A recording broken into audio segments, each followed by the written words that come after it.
Rappin with ReefBum is sponsored by Champion Lighting and Supply, Polo Reef, and Fauna Marin.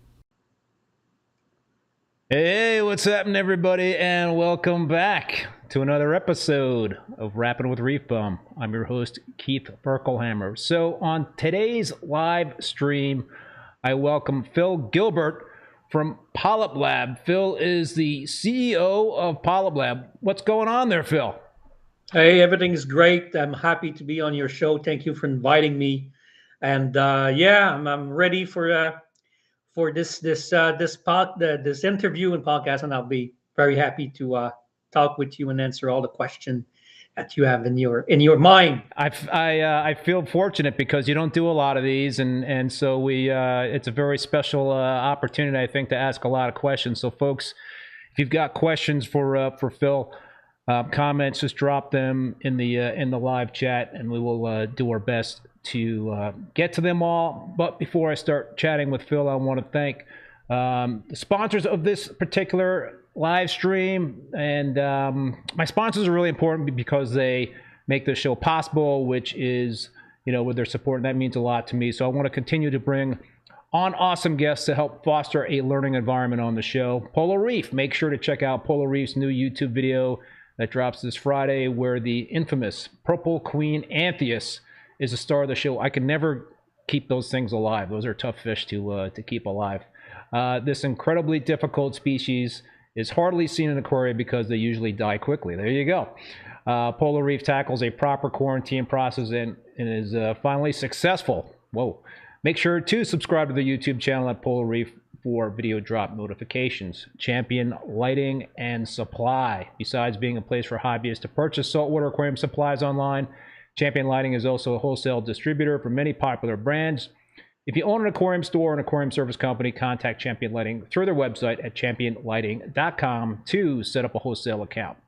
And finally, Fauna Marin. I do use the Fauna Marin Reef ICP Total Test Kit, which gives a quick, accurate, and easy overview of over 90 water values in reef aquariums, from macro elements to trace elements and pollutants. You get a complete overview with corresponding dosage and action recommendations. So, Phil, before we get into our conversation, I do want to send out our best wishes and prayers for the folks in the path of this horrific Hurricane Milton, which is expected to make landfall, I think, Thursday morning, late Wednesday evening on the Florida Gulf Coast in the Tampa region. Chris and Amanda Meckley and their family are in that area, so a special shout out to them. Our thoughts and prayers are with you guys, so let's keep our fingers crossed that they and the animals on their coral farm will be safe and get through this freaking nasty storm. It's hopefully it's gonna miss. Hopefully it's gonna. Everybody stay safe out there, and it's huge. So hopefully everybody's gonna be it's not gonna be too much hurt by this terrible event. Yeah, hopefully it just peters out and bounces off the coast, and everybody will be safe. But yeah, to all the reef keeping brothers and sisters out there in that area, stay safe, and we'll keep our fingers crossed for you. So, yep. So, Sturgis Reef is going to be very bad for everyone there. Yeah. Oh, we already got some product questions there, Phil. John Wright, that's on the agenda in terms of he's asking already about Polyp Lab booster. So yeah, we'll talk about that. But I want to give you an opportunity, Phil, though, to kind of give us a quick overview of how you got into the whole reef keeping hobby and business. What was your journey like, man? Well, I'm a teacher by trade, so I have my degrees in physical education teaching for as a gym teacher. We could say that, and I did that for 7 years before dropping everything and keep working with my first company, my first distribution company, which was the Xenia North America. I got into this business back in the year 2001, dealing with Giesman product. Giesman lighting product. I use their lights, their metal halides. Yeah, and it's basically where I started with Axel, the owner at that time, who gave me my first bunch of products and try out the North American market from Montreal, and we did well. And I started like this. In as being a teacher by trade, I also been selling pharmaceutical product for and working for a company called Bristol Myers Squibb Yeah. back in the days. So I had a little background of everything's related with sales and logistics and whatnot. Later on, I dropped everything from teaching to focus on Xenia, and I started to distribute Polyp Lab product. And at that time, we had Reefroid, not many SKUs. Reefroid, Medic, we had the One, and the Refresh Kit, which was Fuel, Acid, Genesis, and Plus. And we did that as an exclusive distributor worldwide for about 2 years before buying the company.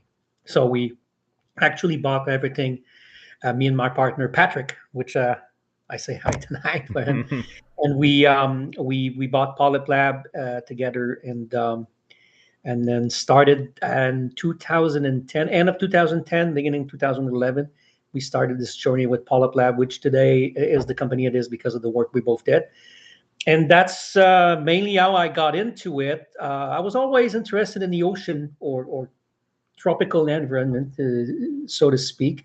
I did some scuba diving before. I have my class and permits, and I had an aquarium at home, several aquariums up to the moment where we bought our own buildings, and then our aquariums are all in the building. Yeah, cool. In a warehouse building. So that's basically is my journey up to now, and hopefully it's going to last for another 10, 15 years of me being there, and Polyp Lab will go on over forever. Yeah, it's interesting. I mean, there's a lot of different ways that people have kind of gotten into this hobby and into this business, and that's a very unique way to do it. I mean, you got into it business purposes, but then kind of like got all absorbed in what it's all about. It's crazy because there's more to this story, because I met my first wife was German, and I traveled to Germany for 2 years, seeing her. She was coming back and whatnot, and Axel was around as one friend of the family, right? And he was talking about his business, and I couldn't imagine that that people were having at home those corals, and actually being able to keep them, and that fascinated me. All the conjecture that you need to get in regard of flow, lights, protein skimmer, water quality, and all these things you need to control in order to get a result that's decent is just amazing. And that really got me on, and the beauty of the corals and the way they are is actually mesmerizing for me. So, so you didn't really have? Did you like kind of follow any particular reef keepers? When you got into the business, did anybody kind of stand out to you in terms of like, oh wow, that's somebody that really? Oh yeah, sure. I mean, I learned so much with Axel first on the light part of it. It's actually wonderful. To name a few, which I still work with today, David Saxby, is instrumental in all of this. Stuart Bertram, also a partner in D&D, was absolutely a source of knowledge that it's almost endless. Roger Vitko from Tanzi, Mr. Axel Tanzi from Tanzi. All these guys, in their own very specific ways, got me into this hobby to understand all those different types of meaning and systems. And of course, when we started selling Polyp Lab, David at that time, which had Polyp Lab as the owner, was getting into some kind of a concept with external feeding for corals, and ways to keep corals in a better position, or to be in a better health, and to keep them growing faster and more healthier with external feeding. And even though it's a concept that exists from way a long time ago, people knew about it. I don't think that anybody really put the pedal on the gas until we started with Polyp Lab and really started to push it as something that is as very important for keeping corals and different type of corals in an aquarium today. Yeah, for those folks that don't know, David Saxby has probably one of the most famous aquariums in the world, and I had him on the show a couple of years ago, and it's just mind-boggling to me in terms of, I can't recall off the top of my head how big of that tank is, but I do recall that he said that the filtration runs underneath the street. The filtration is on the other side of the street, and the pipe goes under the street. He's just in front of Hyde Park, London, in the UK. It's just amazing. You can't believe it. But David is a character. It's one of the great reef keeper I haven't known in my life.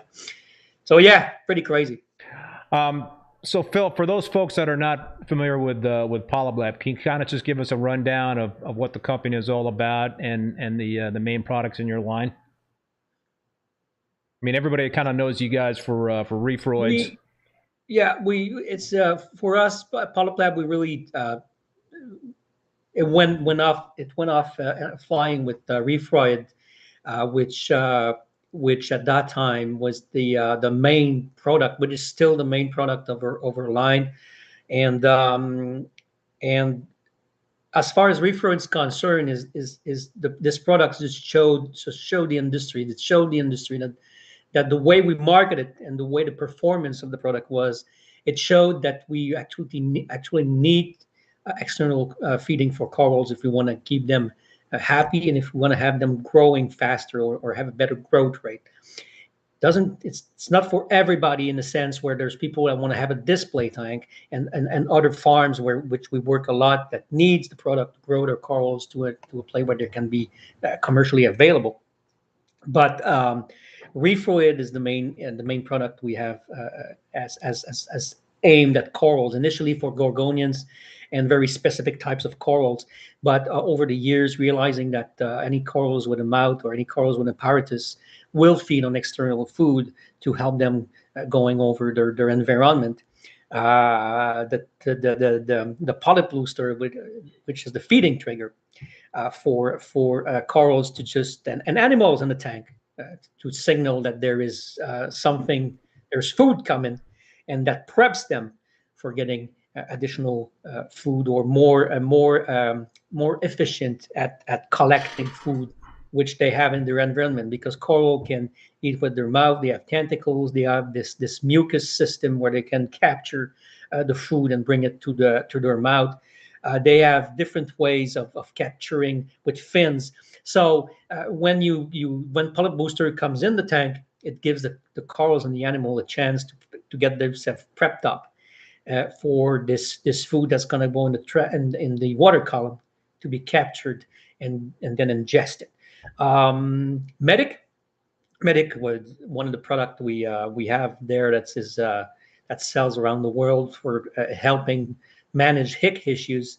We have of course Plus. We have Genesis, which now is more sold out of the refresh kit as a bacterial products to startup tanks, or just to create a colony of bacteria that's going to keep your nitrate down and some nutriments in the tank. Colors 200% to increase coloration, pure mix of amino acids, carbon, activated carbon of high-grade carbon. We have also or DIP, the primer, the reef primer, yep, which got a lot of more traction in the past month and years, with more and more farms and more people in the industries and in the laboratories who use primer to dip their coral, as it's softer on coral in regard of the response or the stress response, do the job, and is easy to use. So that would be mainly. We have some other products, the lens, which was very commercially popular. We had Turkey, those new syringe that's coming out, the Genesis Rock ceramic filtration system for colony growth. All of these products now are part of the Polyp Lab portfolio, and it's all aimed at getting your corals to grow faster, get better coloration, and be healthier. Yeah, I definitely want to dive deeper into some of those. One comment from Rich Colombo says you guys should make a Reefroids light for those who want less phosphate. Is there a lot of phosphate in the Reefroids, or is that a misnomer? That's the thing. Well, the thing is, with any type of food, phosphate exists. If there's a company selling a food or products that's supposed to enhance growth, and they claim there's no phosphate, I'm on the opinion that it's not a food. It can be something else, whatever they can call it, with interaction with anything. But phosphate is naturally present in food that is high grade food. I mean, proteins and whatnot. So the thing is, most of the problems that arise with Reefroid is the following: is customers or people will use too much of it to get those reactions, and then they don't get the benefits out of it. What's great is that with a 75-gram bag, you can go for twice a week and not use it anymore and have a perfect result in growth and coloration, while other products you can have to feed them each and every day, and you don't get any phosphate because you get no results, or you get no phosphate because you don't have anything potent. So you have the choice of feeding more of something that have less potency, or feed less and have more for your money with something that actually has something to get. So we're not going to be seeing a Reefroids light, because that's going to be not a high quality food is what you're saying there, and phosphate wouldn't be a part of it. That's exactly what I'm saying. And the thing is that there's no, it's not like sugar, right? It's not like you're going to have a diet. If you have a diet coach because you don't want to get fat, well, you want a coral to be fat and healthy, so you got to have something to give them. So it's an argument that's been around for years, and saying that Reefroids brings phosphate up and whatnot. But the fact is, just use less in your tank. You're going to have more for your money, and you can use your Reefroid bag for a longer period instead of buying a product twice that has going to have a mitigated result. Rich does say true. Definitely feed it less often, but love it. Great product. I use it. So I make this homemade fish and coral food, and I'll put a, and I don't know if I'm putting enough in there. I put in a tablespoon into, a big mixing bowl, and I put the stuff I get from the supermarket, like some scallops, some shrimp, some salmon, and I'll put a big fat tablespoon of Reefroids in there, and I'll put some other stuff into this concoction. So I'm feeding it every day. Is that one tablespoon enough for that? I don't know. My corals seem to be pretty happy with my homemade food with that ingredient. It all has to do with your tank size. What tank size do you have? Yeah, both of my systems are around 350 gallons. Yeah, so it's big. So I mean, of course, you need to put an amount that is acceptable. But it comes to the same point of what we're just saying is, if you use Reefroid into a nano tank of 9 or 10 or 12 gallon, and you're putting it each and every day, of course you want to have something that's going to get in problem with your water quality. But if you're feeding a 300 twice a 700 gallon volumes of water each and every day with a teaspoon or a tablespoon of Reefroid into your mixture, you're just going to have the result that you want to have. And we generally recommend to put 1 tablespoon per 50 gallon of 1/4 of it. Sorry, hey, my mistake, guys. Sorry, it's a 1/4 tablespoon for every 50 gallons of water volume, and that to start with twice a week. And I mean, somebody that comes and tells us, well, I use your product, my phosphate went to the roof or whatnot. It's kind of, well, you just made a test for the last 6 months, and today you just realize your phosphate is high. You need to manage your tank. You need enough boundary practice. And it's not like you're getting into a situation where it's getting complicated to feed your coral. It's just a situation where you need to have a routine where you're going to cost you money that's going to be the less money possible for the result you want to get. You can buy something else with less phosphate, but you're just going to buy it more often. I don't know, man. Maybe I should go 2 tablespoons there and kind of goose it up a little bit there and see what happens. I don't know. You have Claude. I mean, you have Claude Fauna Marin ICP test. Just do it and just look at the result, and we can discuss it. I have perpetually low phosphates. That's something that's always a problem. So, what better way to kind of like goose them up a little bit than feed more, right? It's like Mr. Colombo's just said. Just put more reefroid, and you don't have to add any kind of artificial phosphate. Yeah, into your I know. I do dose dosing phosphate. Come on, that's what I do. I do dose phosphate and nitrate. So that would be nice to have less to dose. Alyssa, best carbon Polyp Lab triple exclamation point had an opportunity to meet Phil in Cali Rap. That's 3 or 4 weeks ago. So pretty sure that I don't remember everybody, guys, but memory loss. But pretty sure that I would remember that discussion. JJ's Fish Channel. I visited a guy one day, and he had reefroids mixed with liquid. I wonder what kind of liquid on a beaker with a stir, and is being dosed over time with a doser. Does it spoil or go bad? I don't know. Does it have a shelf life? It doesn't have the product itself doesn't have a shelf life, so to speak, as a powder. It's an 8% humidity content in reefroid, which is way too low for anything to be able to grow inside unless it gets in the humidity. If you put it in a doser, the thing is you can run the doser for probably three days, depending on the liquid in which you're going to put the product. If you put the product, or if you dose a product with your polyp booster, for instance, you mix it with your polyp booster, which has a pH of less than 4.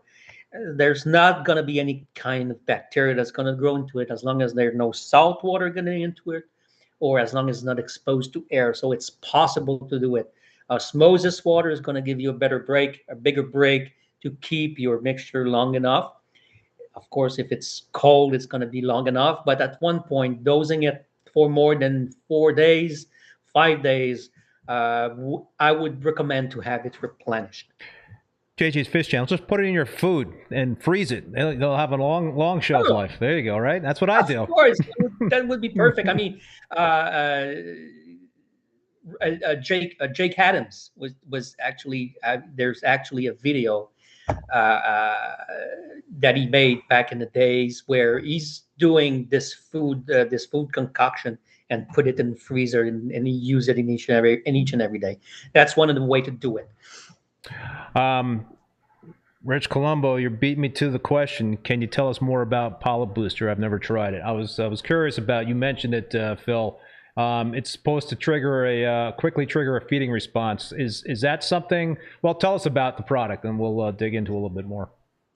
Polyp Booster is a feeding. It's a feeding trigger response for animal in the water, all animals, shrimp, fish, the copepods, the cutboats, the corals, anemone, anything you have living in your aquariums, except phytoplankton or plants or algae, they're not going to be triggered by this.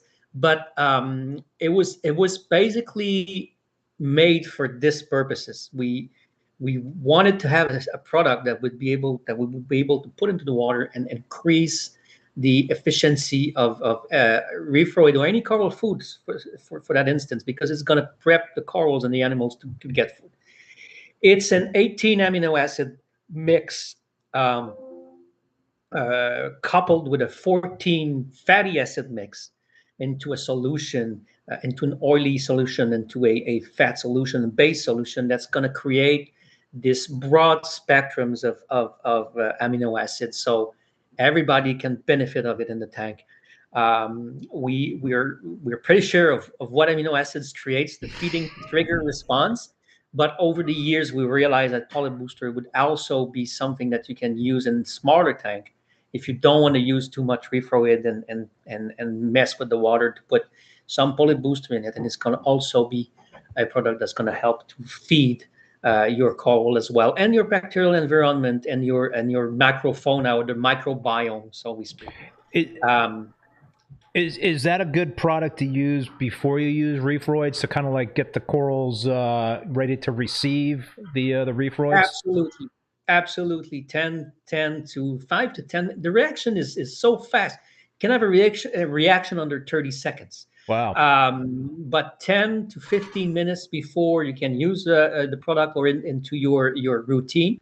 And that's going to be, there's so many videos on Polyp Booster online that shows actually the reaction of the corals and the fact that they're changing their shape and their form thanks to the time lapse video that we introduced in our marketing strategy in 2011.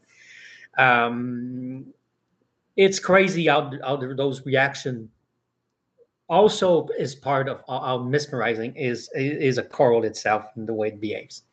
But that's what Polyp Booster will do. Um, what time of the day is the best time to feed? You know, a lot of corals have, especially SPS, have a lot of polyp extension when the lights are out. But most people are not feeding their corals or fish when the lights are out. So, what would you say? Given that fact, what would be the optimal time to be feeding?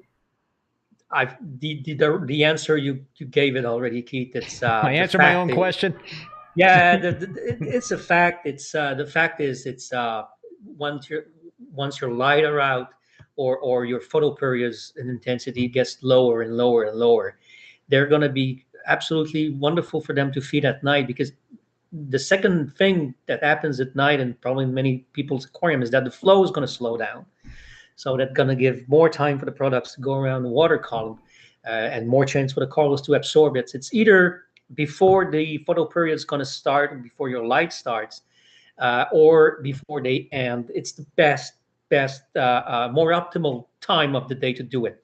Now, that being said, you can do it in anytime you want, because many people, we want to see that reaction, we Yeah. want to see that behavior. But if we're talking about fact here, you answered your own question. It's before dawn, before sun's rise, and just before it goes down. So the night is the best moment. I guess if you put it on a doser, though, you can, feed it when the lights are out, and that'll Absolutely. work.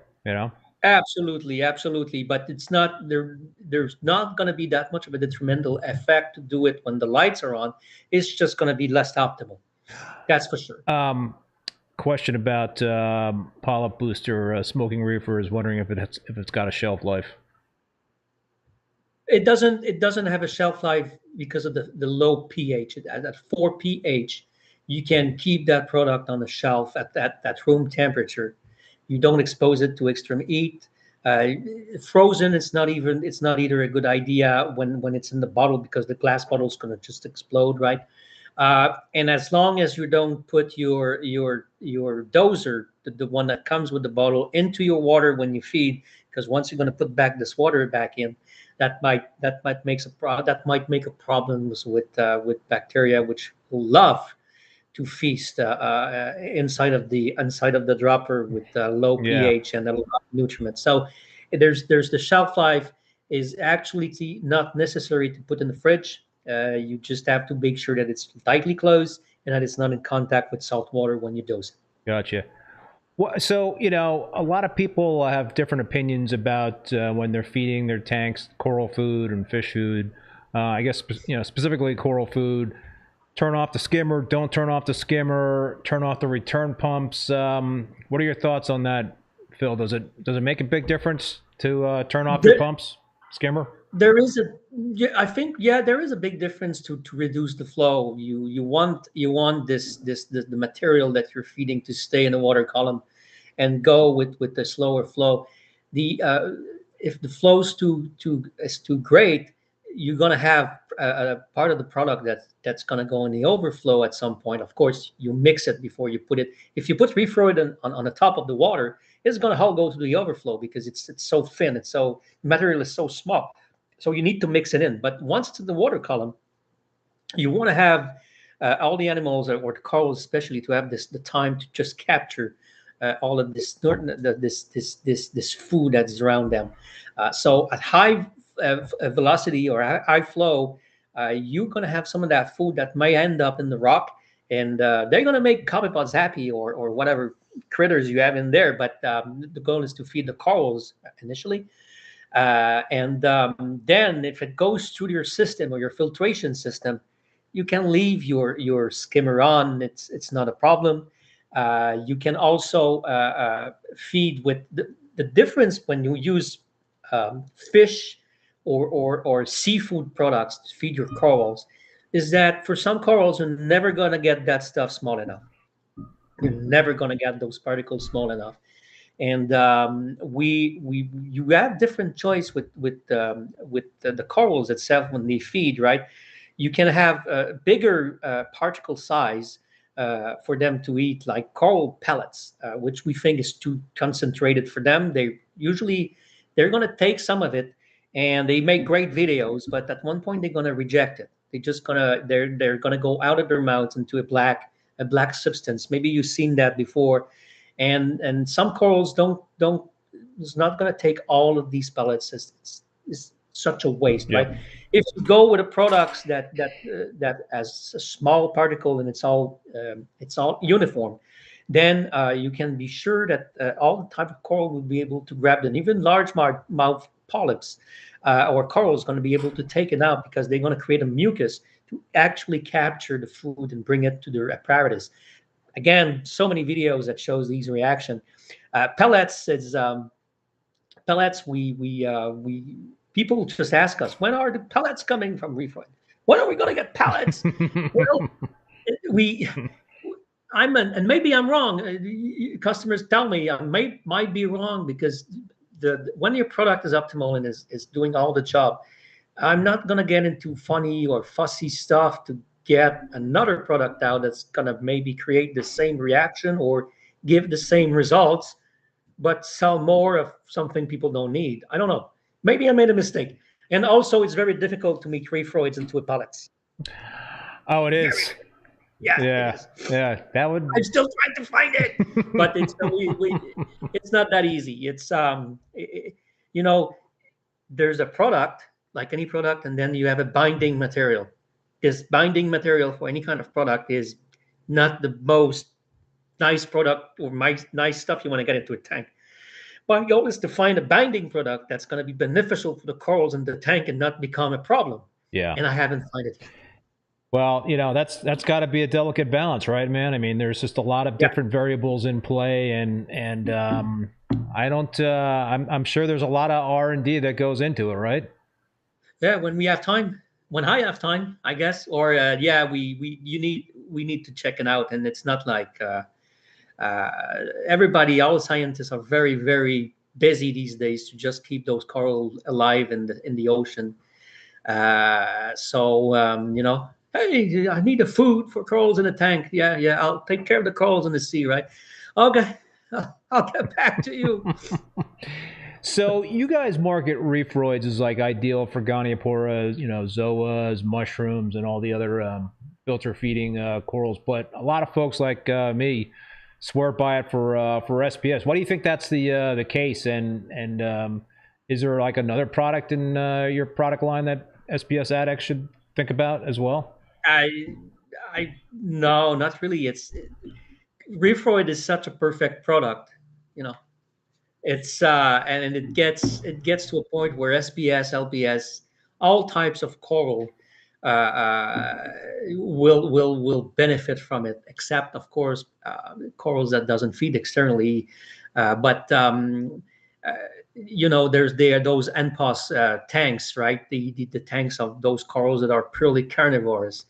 You wasn't able to keep those corals in a tank before. It was almost like impossible to, not available for any kind of guys or hobbyists. And that's what reefroid changed along with other products. I mean, Julian Sprong is somebody I could have named as a great influence on me for learning about coral. I named it early on. Jake Adams wow, it's knowledge of these people and these guys and around this Sanjay Yoshi, Mike Paletta. Okay, I'm gonna stop. I'm gonna go all over the place. Dana Riddle.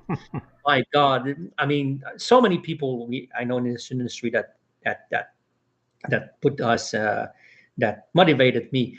But as long as Reefroid's going, we might change our instruction to put all corals and all LPS, SPS, and whatnot. We even hard corals, which were renowned not to be taking external Scarlathinian corals, external alimentation, do well with Reefroid.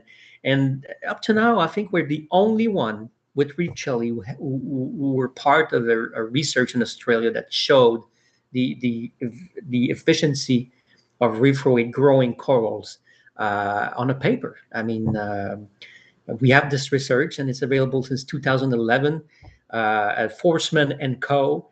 And they actually showed that Reefroid is in the commercial. The most effective is seawater. By the way, it's not Reefroid. Yeah, that makes sense. It's always the best. But Reefroid comes as a commercial feed, as the one that's top in growing corals in a lab environment. So, all right, a couple of product questions, and I apologize because I have no idea how to pronounce this user's name. It's a foreign language. But this person would like to ask you more about the Polyp Lab Medic. Polyp Lab Medic is it's a product to manage ick. Hick is we consider hick as being in everyone's tank. Okay, we take it for granted. There's and you know, you can't not have a tank that has no ick inside.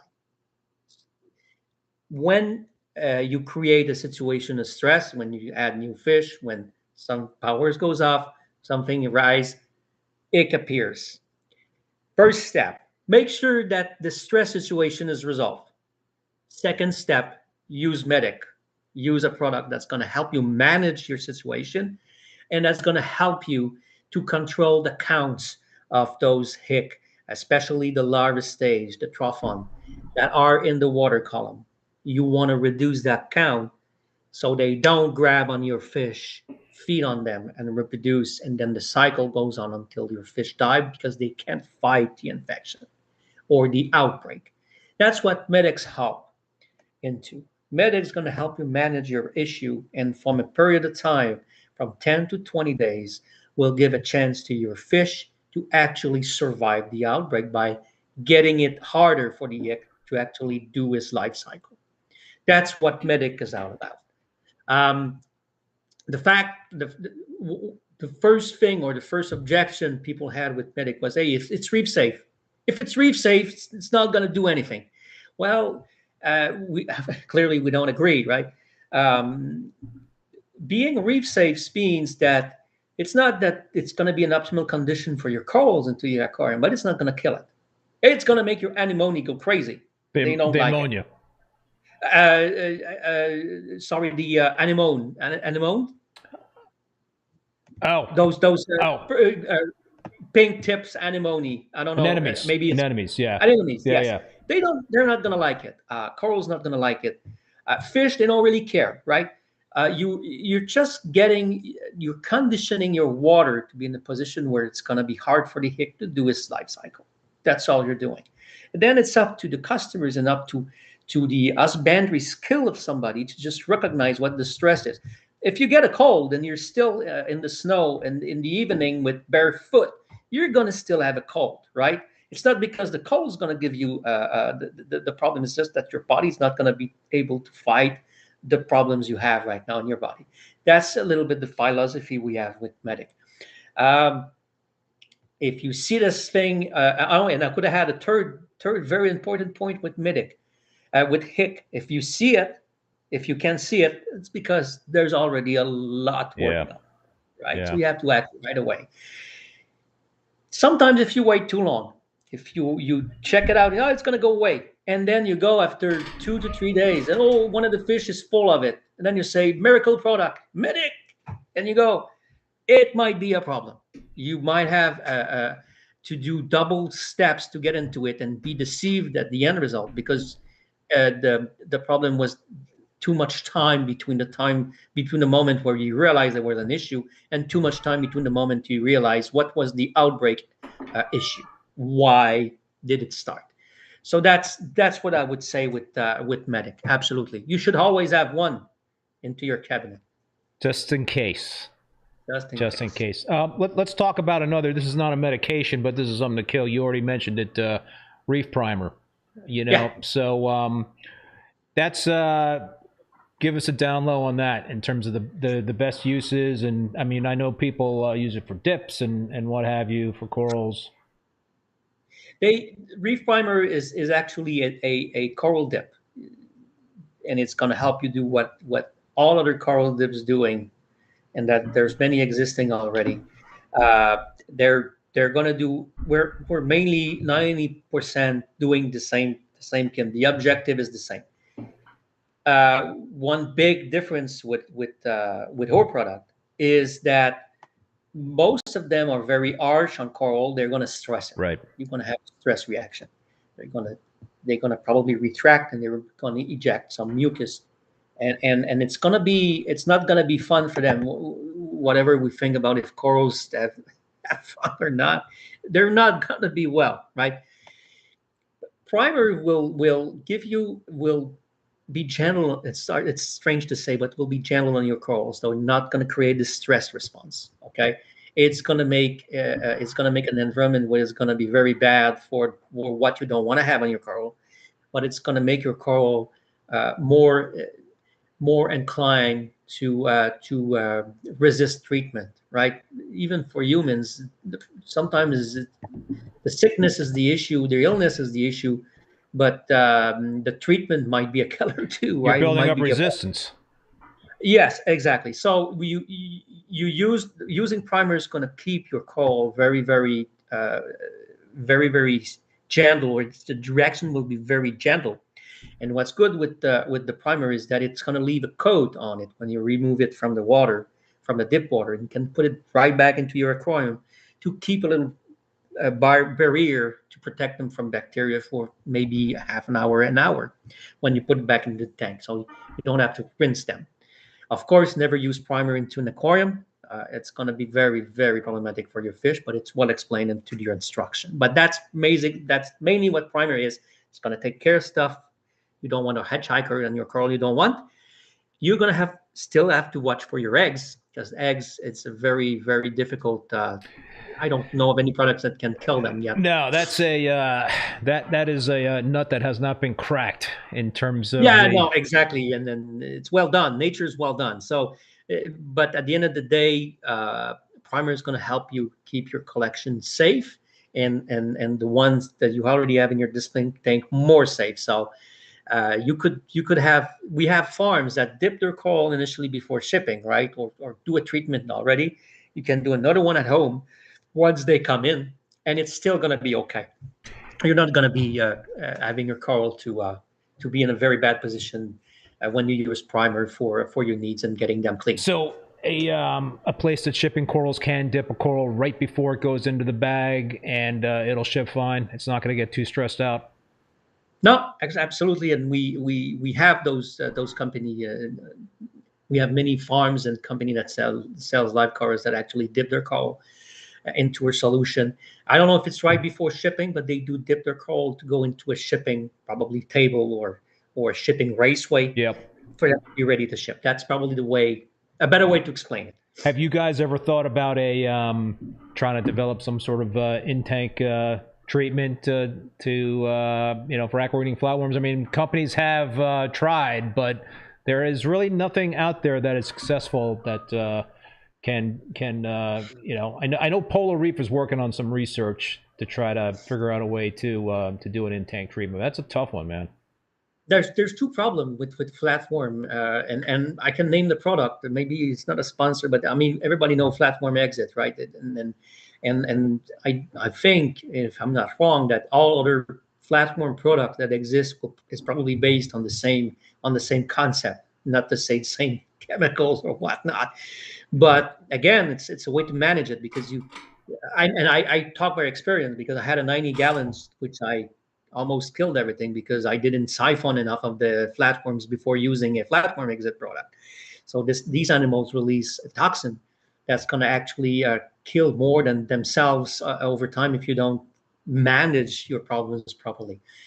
But if I could find a product that would get rid of flatworms and the toxins, I'd probably not be rich because it's a small. You'll be retiring pretty soon after. Yeah, I would probably be very popular in this industry. But the main issue is that flatworm can be taken care of by many products in the tank. You just can't neutralize the toxin at the same time. The other tough thing is there's a lot of variations of flatworms. So there's different flatworms out there, and some of them are tougher than others. Exact. So it's not only by changing the concentration of something and some product, and even today, people just take pictures of their corals and they go, "Hey, what's that?" Even very popular influencers and people on Instagram or Facebook, they say, "Hey, look what we found out this." Everybody sees that before, and we know nothing. Sorry, guys. There's a lot of stuff out there.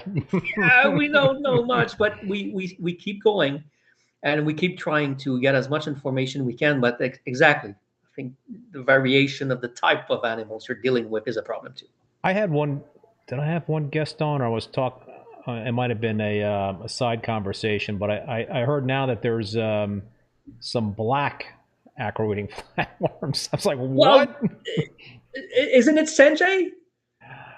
Isn't it Sanjay or it might have been Joe Muscat, who I had on last week. Joe, yes, it could be, but yeah, black eating flat, and it's like, man, that's scary. I mean, that's like the devil. I mean, black aqua-eating flatworms. Why are they there? That's something else, and then you have to develop a product that's gonna take care of it without even knowing what the hell it is. So yeah, it's a tough hobby. But it's a fun one. Yeah, Rich Colombo says, fenbendazole, Keith. I'm just not brave enough to put it in my tank. And then Reefkeeper says, yeah, he uses it for colonial hydroids on 2 occasions, lost no fish or corals during both treatments. Yeah, I mean, there's some cutting edge stuff that that's a whole thing, right? With reef keepers, man, we're always trying to experiment and push the envelope a little bit there and go over that edge. Sometimes it works and rewarding, but sometimes it doesn't. You never know if it's going to work on a longer period of time. It's not like when you're selling craft dinner. You have the receipt, you know what it's going to do, and you know when you're going to eat it, it's going to be very good but very bad for you. But in another terms is when you have those use of antibiotic. Fluconazole is very popular as well. Yeah. There's a lot of different antibiotics that can be used in the trade itself. A, it's not available for everyone in every country, right? B, it can bring up any kind of issues that you didn't expect it. You can use those products that are very efficient, right? But they're so efficient that they're going to destroy your microbiome and your bacterial soup. Not good. And then you have to add bacterial products to restore it.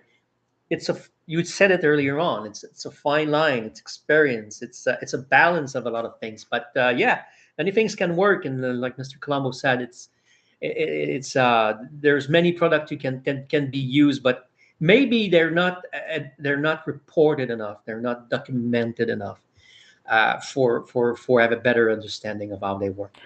Melissa says about Reef Primer, best dip for SPS. That's all I use. Aqua-eating flatworms. What about Monte-eating nudies? Does that take care of them? Yep. Absolutely. Yeah. As a vertebrate, he's gonna be gone, and he's gonna make a nice show. What about sea spiders? Oh, good question. I can't confirm he's gonna take care of it. I can't confirm it. I mean, we worked in close collaboration with the California Science Academy, not to name it, Richard Dalbeck, and he used the product on many occasions with dips and with this coral. Very efficient, very happy. But for those spiders, they're kind of their own. it's not I'm losing my English with my French. Sorry, it's not enough in situation. It's not happening often to have those spider in, but they're kind of a big problems when they show up. And the last information was that it was not as efficient on spiders with the experience with Richard. So I would say that that might be one issue that primers won't be able to take care of. Let me ask you, Phil. Let's talk about polyp extension. You know, we kind of talked about it before with the booster, and you know, so for corals, you know, specifically SPS, many reef keepers have some fish in their tanks that can nip SPS, like certain angelfish can keep the you know those polyps on SPS closed up, and you know they'll certainly have an appetite, I think, for certain LPS. But let's like talk about SPS, you know, and you hear people say like, well, you know, it's not that important to have polyp extension during the day. You know, there's polyp extension at night. Do you agree with that philosophy? Do you think, you know, I've had guests on here that say that if you have fish in the tank that are nipping the corals during the day, closing up polyps on SPS, that it is in a defense, you know, mode. It's in a stressful state, and that can't be good for the corals. What do you think about that? I think that he's right in the fact that the polyp extension, some of the polyps that extend can be stinging polyps, right? For protection, they need to protect themselves from ever what they have around their environment. Is it because there's not enough resources in the aquariums and corals needs to defend themselves to keep the food from them, as a polyp extension appears? I'm not sure that it's all corals that's going to extend polyps for defense at that time. Where there's polyp extension for feeding, right? That's clear. That can be shown on a lot of videos or different places.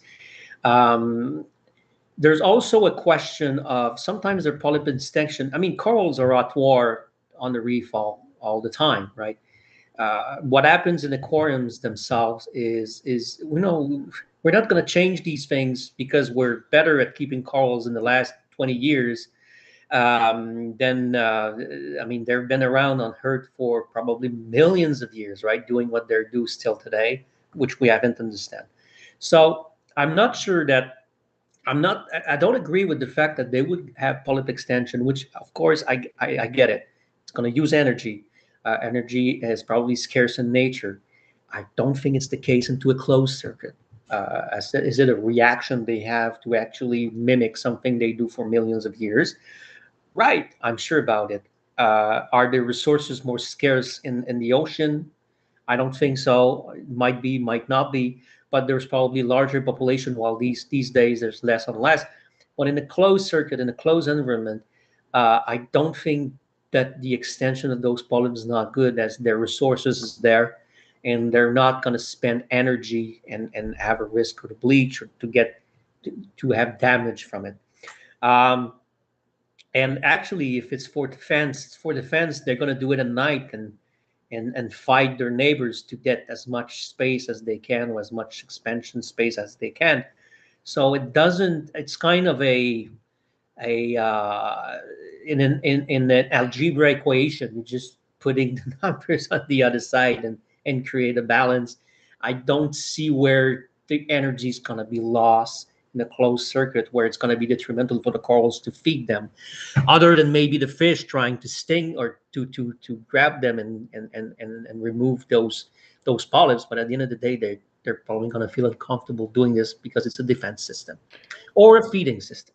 Gotcha. Let's take a viewer question, and folks, feel free to drop your questions in the comments. Wonderwater, how many Genesis blocks do you recommend per gallons and fish size? Why don't you first, Phil, explain what those Genesis blocks are? I think you already made a reference to them earlier. The Genesis rock is a media on which bacterial colonies can grow, and they can grow both with the new products that's coming in about a month.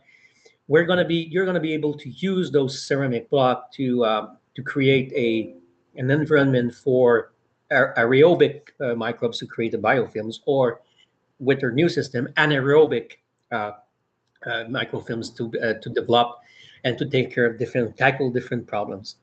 Now, as far as the number of gallons that you need for a tank, I mean, we have those blocks. There's 2 blocks. They're going to be able to take care of aquariums between 50 and 200 gallons. It always depends on what your bioload is.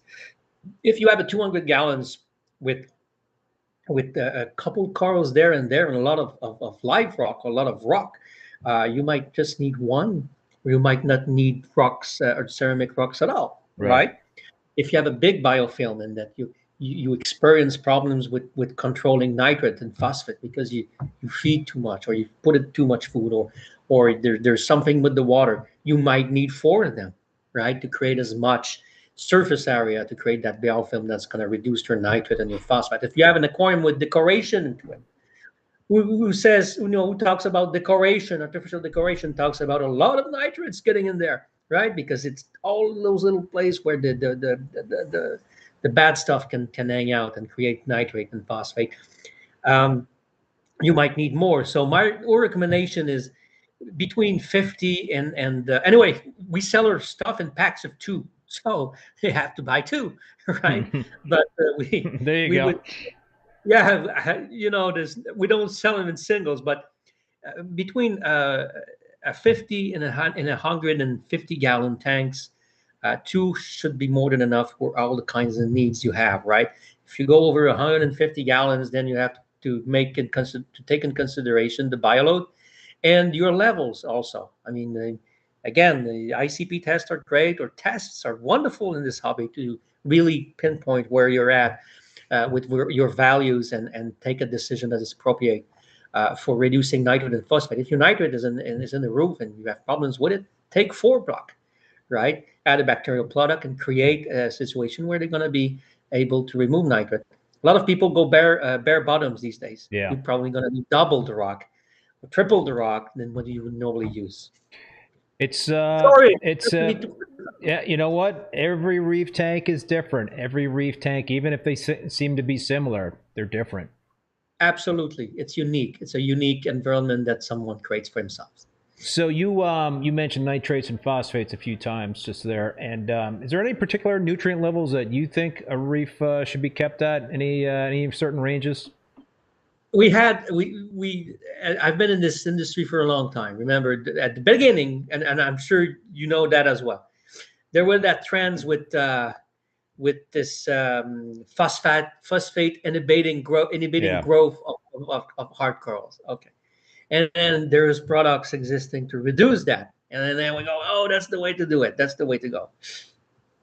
And then you have other school of thought that say, hey, phosphates, we require phosphate. Even then, we have to dose it these days. And nitrate, it doesn't matter if the water is with nitrate and phosphate and high level, you're going to have good results anyway, right?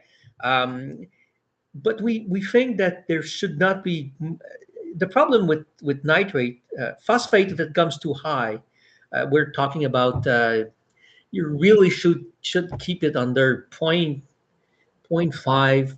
Not even, it's really, phosphate is more tricky. Nitrate, you can let it go, but at one point it's going to be so high you have to shut down everything. Their problem's never going to go away. Yeah.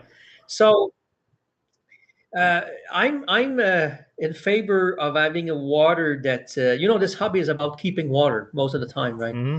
So you want to be in a position where you're gonna have those nutrients available, and available. I mean, in the bioavailability forms, either for bacteria, animals, corals. But you don't want to have it as so dirty that you have algae all over the place, and you have an outbreak over an outbreak each and every month that you have to tackle, and then it goes back to balance. I think that it's like everything. You just stay in the center of all of it. And as far as value goes, for one individual with a big bioload, he can be happy with high nitrates and high phosphate because it's always stay there. It's the fluctuation that's a problem. much more than just keeping a balance. I always say too that you got to watch the corals, man. You got to look at the corals, and the corals are not happy. Then that's maybe something. You know, I always notice when I have like get close to bottoming out on phosphates that my acros lose color. So Yeah. that's a good indicator. You know. You know, it's an observation. We love them; they look great, but that's part of it. Do you have any thoughts in terms of an optimal range for calcium and alkalinity? We do calcium and alkalinity is a good question, but I think we have one product, and I don't have the number in front of my face right now. I could go check, but one we recommend keeping calcium and alkalinity. You know, and that's another difficult thing to ask, because when you're doing it, when you have a good salt mix and you're doing your salt mix properly, you have those levels pretty much bang on, right? Water change and whatnot.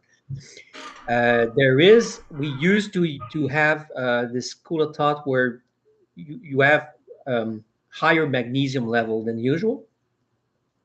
The problems with that is that when you have too much magnesium level, you're going to precipitate calcium. When you're going to have not enough calcium, you know, it's all of this is again a balance. I know that there's people that like to keep their alg high in some conditions, but I would think that for me it's like playing with the devil. And again, you're going to play with the alkalinity, calcium, magnesium, and then you go, oh, I need to keep those numbers in check, but you never check your pH, right? And then you sorry to say, you F because your pH is going out of balance, and that's something else. So whatever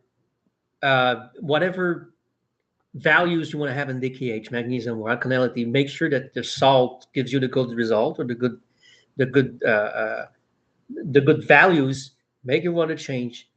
Do your salt mix properly, check your pH, and be stable with those levels. Keep being stable. Acros is different. Hard corals is different. You should have higher calcium, but it's not. It's the balance. Yeah. Right. Yeah. All right. You mentioned pH, man. So elevated pH, you're going to get faster growth with corals. If somebody has more of a depressed pH, will that impact the what people can get out of reefroids? Do you think that's something that you can correlate directly with? I could not correlate this with pH. What I could say, and what probably a lot of hobbyists know, is that if your pH is going lower, your skeleton building coral is going to have very bad problems to just build their skeleton, and that's what ocean acidification is. So pH you'd want to avoid as much swing in pH as possible. So you're going to have enormous swings in pH at night and at day. If you have systems that oxygenate your water, pH is going to be swinging a little bit. But if you're always deprived in pH, reefroid's not going to have any impact on the way it feeds, but the coral is not going to be able to grab what it needs to just build themselves and grow. That's as simple as that, but it's not going to have any effect on the reefroid itself. What about trace elements? So that can impact coral coloration.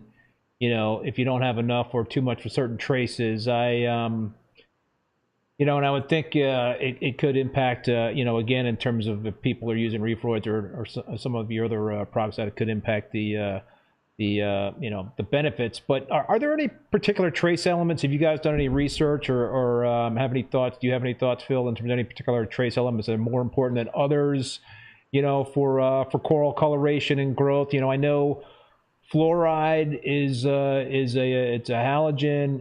It's a key trace element. It's good for kind of building up resistance for parasites to corals and whatnot.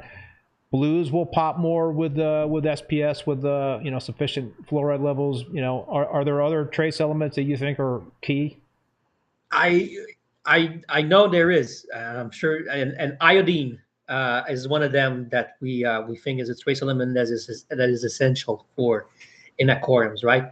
because it's going to help the pigmentation. So in regard of the way that they're going to react to light, coral is going to develop a pigmentation that can improve coloration. So iodine is one of those that I think is a trace element that's absolutely great and essential. I talked about it, magnesium. But magnesium, you can get it in salt. If you don't have a salt that has extra magnesium, you can add it on from time to time. It's also a great trace element you would probably need. Thinking about fluoride, you talked about it. We talked about also trace elements. They're very important to build those relations or those with the biological reaction that happens in the coral, right? It's like amino acids. Amino acids are not beneficial as themselves. They need to enter into a reaction, in a biological reaction, to be efficient as a building block or whatever. We have there's fluoride and then fluorine. There's iron, but iron is for algae. It's not. You're not going to have anything beneficial, maybe for the zooantellas, but those research still needs to be done, right? But iron you want to keep out as much as you can from the tank itself. I don't see much more trace element that I would say that is required based on my experience, because using a good food source, a great salt, and some very high grade reagents for any kind of chemical things that you need is enough. Sometimes selling trace element is really like tuning in a Formula One car, right? Yes. You get those tests, and then they're going to tell you you're missing some trace element, and if they are very deprived, you probably should get those trace element in, right? But for some hobbyists, it's just a task that's unreachable, or they're not, I would say, like me, crazy enough. It's more advanced reef keeping. I mean, when I was, for the majority of my reef keeping career, which is, God, it's got to be over 30 years, I didn't dose trace elements. I didn't really do a lot of ICP testing. I was just kind of like, all right, I'm testing for alkalinity, calcium, magnesium, and nitrate. I never tested for phosphate. I mean, I should have, I guess, but I still had good results. But now it's we've got the technology, and the ICP testing is a lot more affordable, and there's more science behind it, and it can get too complex. I'll admit that sometimes I go down rabbit holes where I might complicate things too much, and I think it's always helpful to try to kind of take a step back and make things more simplistic, and not try to do too much and not have too many variables in play. And that's another aspect that I can just put in as for the polyp booster. That was the idea behind the polyp booster, was that there's company that was having a lot of different bottles to sell, and German companies were very popular at that, and 10, 15 years, still popular today. Zeovit is a great product. They have good stuff. They have a good concept, right?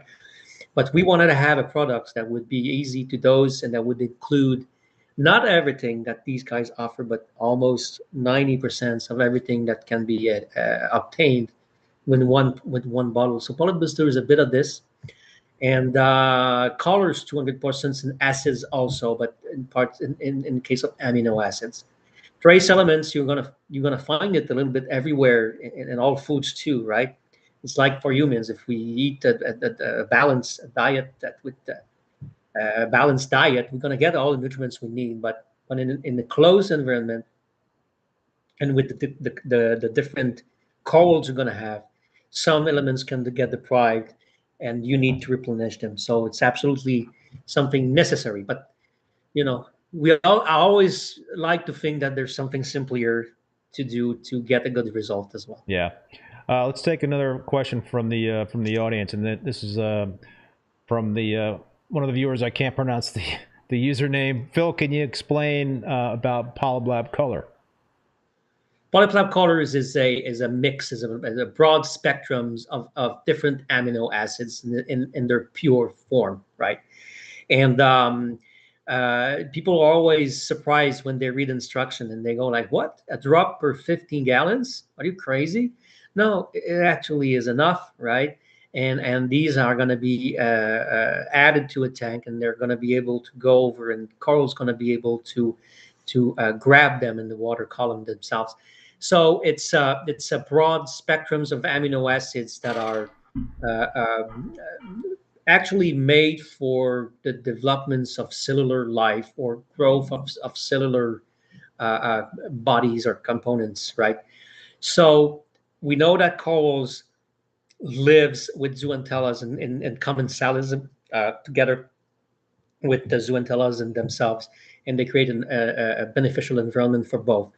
We know also, and that's more and more seen now in the last research we saw in the last years, where around corals there's a microbiome.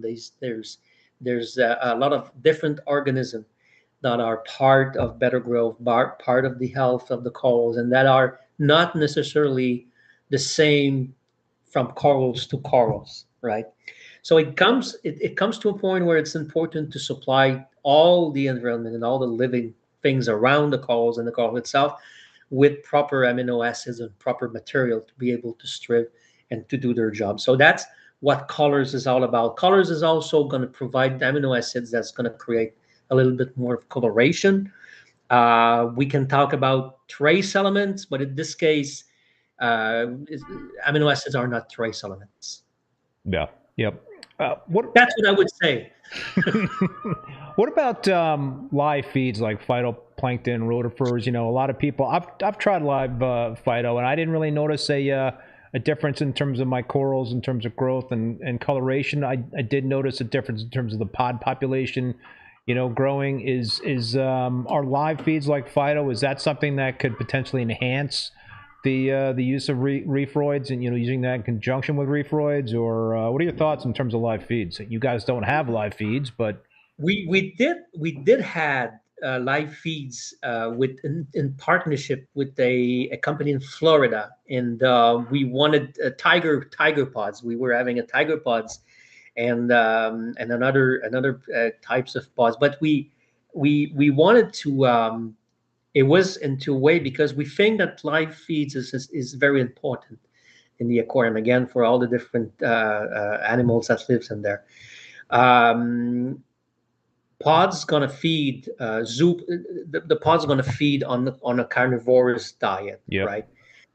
They're gonna feed on reefroids. The size of the particle is so small. We're talking about 250 microns and down. So they're gonna be able to take some of these. Is it going to increase the population? I can't claim this, but if in an environment where the resources are available most of the time, you're going to be able to have a bigger population or reproduce a bigger population of pods and phytoplankton.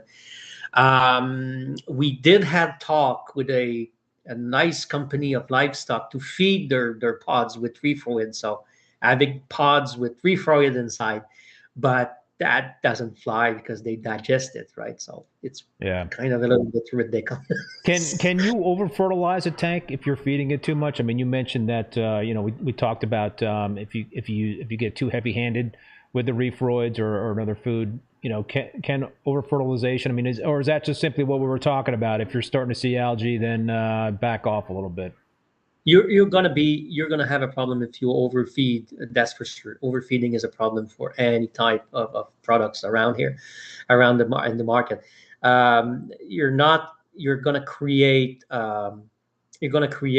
waste, so to speak, and not waste in the fact where you keep your phosphate level at that healthy level for your bioload, and a healthy level of nitrate for your bioload. If you go and you make those phosphate and nitrate more available, it's clear that any organism is opportunistic in nature. So they're going to get there and they're going to be able to grow. So if you don't have any control over that, clearly you can over fertilize your tank unless you use a product that has no phosphate and no nitrate, which is in a food but give you no result. It's not a quality food. We've covered that. Yes. Gene Plotkin, I was going to ask this question, Gene. Do you prefer to target or broadcast feed with reefroids? I guess it depends on the corals, but It depends on the coral, and it also depends on we were talking about fish nipping, right? Sometimes you might want to protect the coral and target feed it under a certain kind of a bubble or enclosed environment, just for the sake that the crabs and the shrimps not going to go over and take the mucus and whatnot to help him grow and get more adapted to his environment. What do I prefer? I love target feedings for feeding videos, but for I think broadcast feeding is also is something that.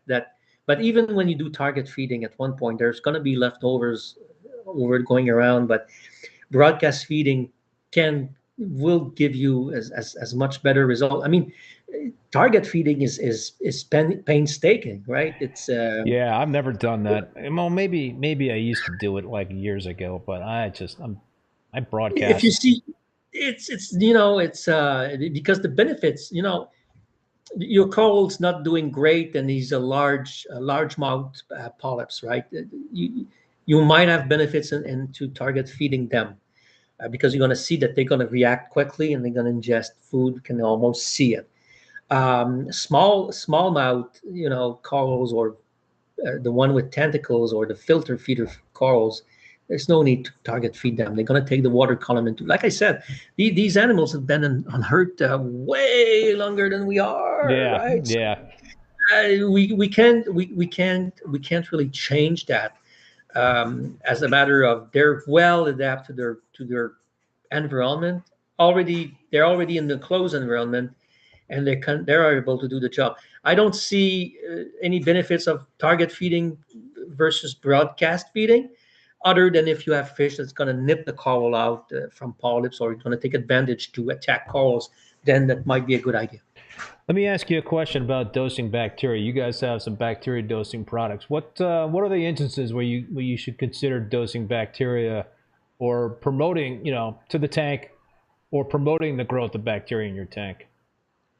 Each and every time that you feel that your nitrate, phosphate are getting out of hands or getting too high, out of your balance, as usual, there's two solutions. You either reduce your feeding from fish, coral food, whatever, you reduce that, and then you use a bacterial product or Genesis, for instance, to make sure that you can create an environment where biofilms can develop over feeding from these nitrate and phosphate. That's the first thing. You use a bacterial product like Genesis if you use Medic, for instance, because you're going to unbalance other beneficial bacteria as well into those kind of situations. So after right 10 days, you add bacterial products to keep this microbiome healthy, and you do it if you need to use Medic for another 20 days, for another 10 days, for a total of 20 days. You need to make sure that you keep your microbiome and your bacterial environment properly populated. Replenish. Yeah. Replenished, exactly, because it's exactly like we talked earlier on. If your beneficial bacteria goes away, you leave space, and the universe hates space. There's no space that's empty. Space is empty, but there's dark matter. Yeah. Something on Earth's gonna take that spot, and you don't want to have an opportunity for bad actors to take that space and just grow algae and grow something you don't want. So that's why those bacterial product like Genesis will give into your aquarium the ability to populate the space and make good use of it, instead of making something that's going to be a pain in. There's a lot of opportunistic critters that populate our reef tanks, right? Everywhere. They're all over the planet. It's an invasion.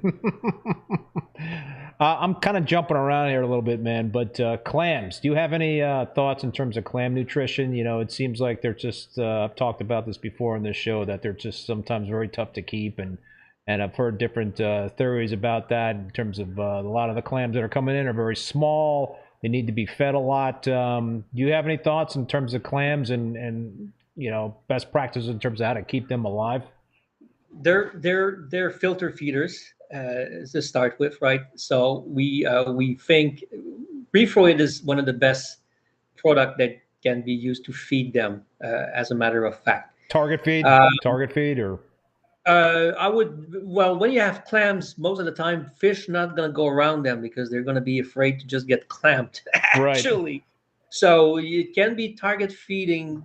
I would be efficient, but clams are very sensible to phosphate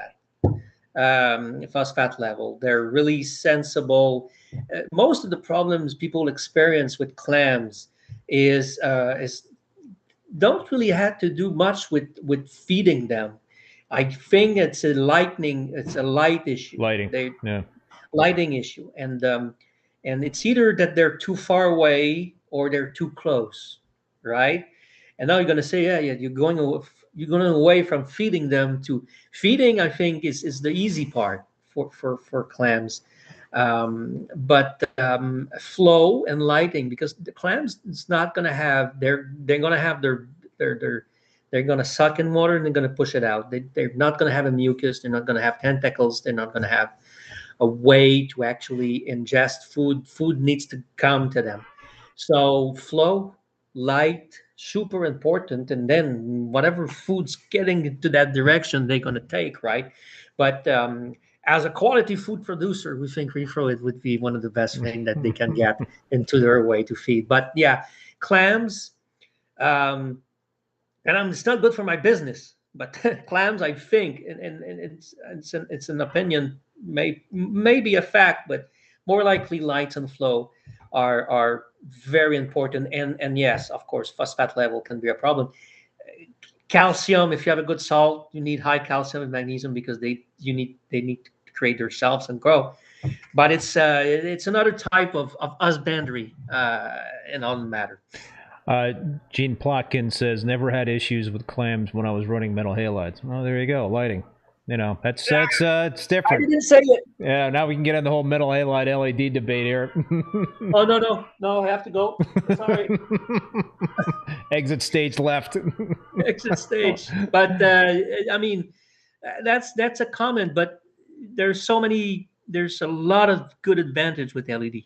A lot. I mean, Allied was great. If you were not breaking the bulbs and throwing $200 into the garbage, that was one thing. And the second thing, you needed a water cooler because it was eating water too much, right? So, and your room was so warm and humid. There's advantage and disadvantage, but for clam, lightning is one of the things that is difficult to go away with. All right, so Phil, I want to ask you one last question, and I did some deep research, for this interview, and I found back in 2017 that you were a backer for a research project then that investigated whether corals, can acclimate and adapt to a warming ocean, which is very interesting. Back in 2017, you were already thinking about that stuff. How can you share with us how that study turned out? Any learnings? Well, it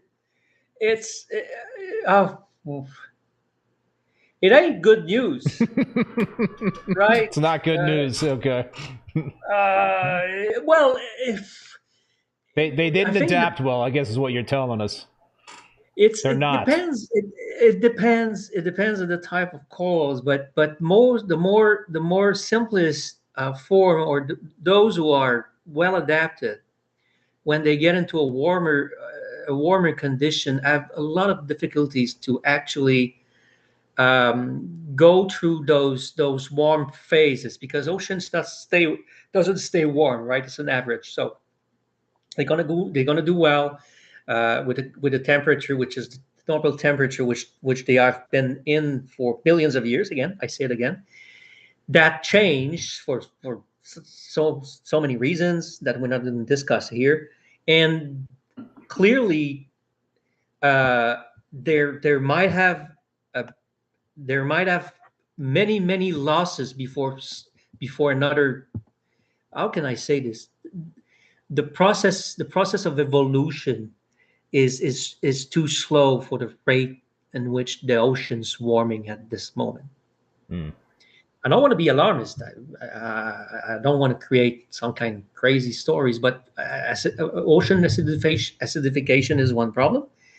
Warming temperatures of the ocean is another problem, and it's a problem that's very actual right now. I mean, this monster that's going to hit Florida, that started in the Gulf of Mexico, and travels. I mean, where's all that moistures and that temperatures and that heat, it has to come from somewhere, and it's come from the ocean. So, that being said, we can't give up on this. So we worked with several coral restoration program in Florida that they are actually now working on getting corals out of the water for the summer period where the water is way too warm. Keep them in labs. They keep them there. We supply the food or the reefroids for this. They study them. They try to see what they can do to keep them more steady, right? More resistant to heat. And then when the temperature of the water comes to a normal level, they put it back there, right?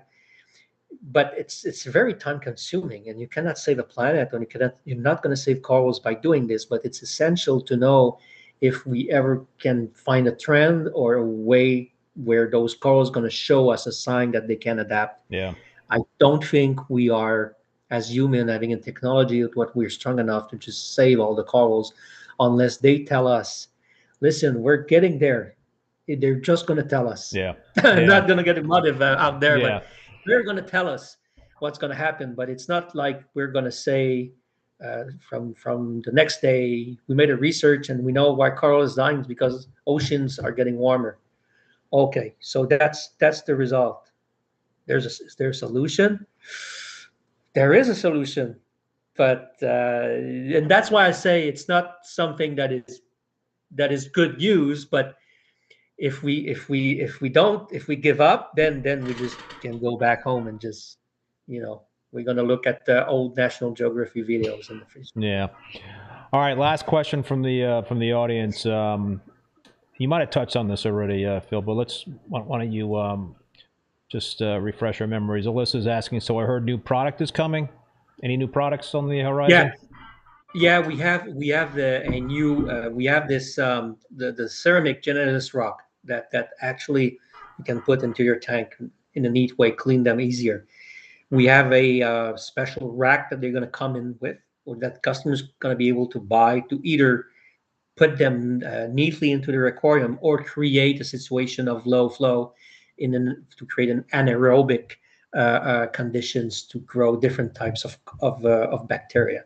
So that's what we have new in stock for the coming years. We're also working, but that is really, we're not close to it. We would really like to develop the product or pass that would be something that you can put next to a frag and have this pass to create this microbiome around it.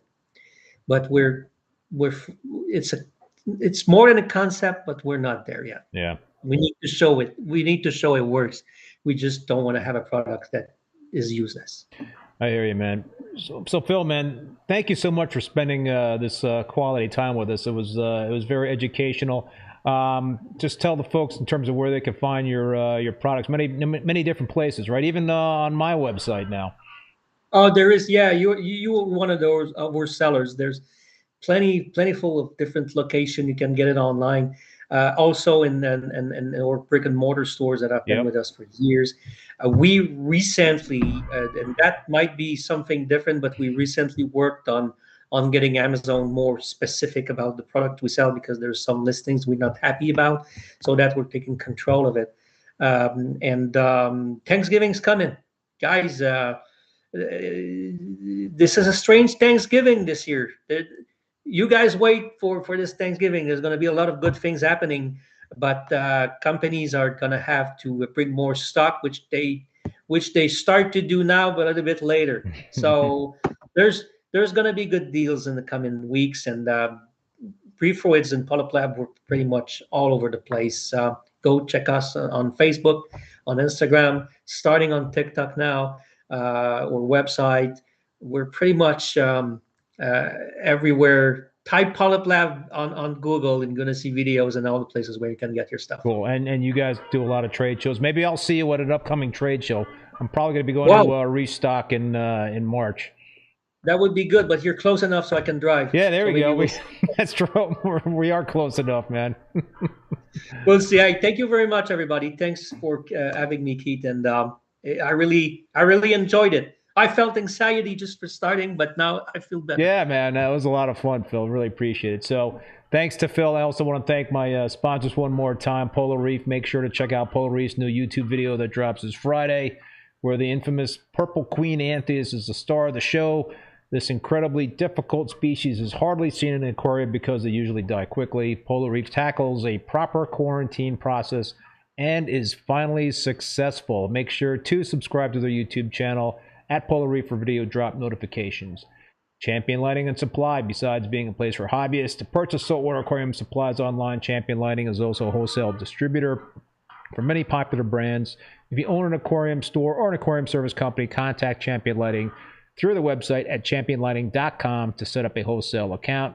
And finally, Fauna Marin. I do use the Fauna Marin Reef IceCap Total Test Kit, which gives a quick, accurate, and easy overview of over 90 water values in reef aquariums.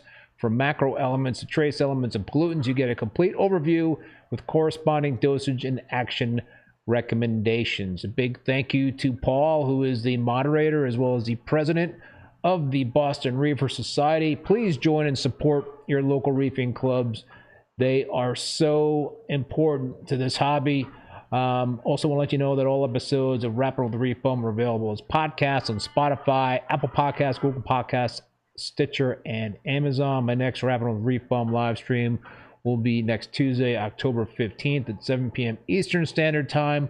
My guest will be Bill Bramucci from Epic Aquaculture. You can check out the full upcoming schedule of guests on reefbum.com under the YouTube section. Until next time, be safe and be well.